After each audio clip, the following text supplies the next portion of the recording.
Таны гар утсанд ирж байгаа мессеж, нууц үг таны гэрийн түлхүүртэй яг адилхан гэдгийг та мэдэх үү? Захим гэмт хэрэгтнүүд таны гэрийн түлхүүрийг олзолж аваад таны захим хэрэгслүүд нэвтэрч бусдыг залхих тохиолдол түгээмэл гарч байна. Залхих гэмт хэргийн 78.2% буюу 8 орчим гэмт хэргийг захим залин гэрэг эзэлж байна. Залхих 4 гэмт хэргийн тутмын 3 нь захим залин гэрэг байна. За захим залингуудын тохиолдлуудыг авч үзэх юм бол технологиос илүүтэй хүн рүү чиглэсэн хувь хүний мэдээллийн аюулгүй байдлын мэдлэг ойлголт хангалтгүй байгаагаас одоо захим залингийн хохирогч болох тоон үзүүлэлтүүд бас нэлээдгүй байгаад байна.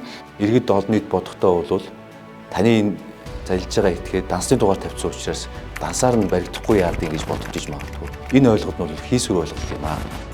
Захим гэмт хэрэгтнүүд бусдын данс, утасны дугаар болон хуурамч фэйсбүүк ашигладаг гэдгийг иргэд онцгой анхаарах шаардлагатай байна.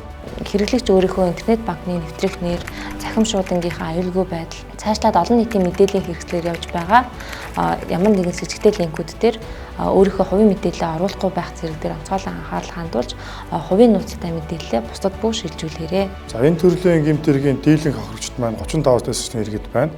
Тухайн иргэд маань өөрсдийн мэдээллийн аюулгүй байдлыг хамгаалах мэдлэг сул байгаа шалтгаалаад гэмт хэрэглүүдийн маань байгуулж хохирож болж байна. Монголын банкны холбооны гишүүн банкуд мэдээллийн аюулгүй байдал, за харьцаж байгаа захим сувгийн аюулгүй байдал ихээхэн ач холбогдлогч анхаарал хандуулан ажилладаг.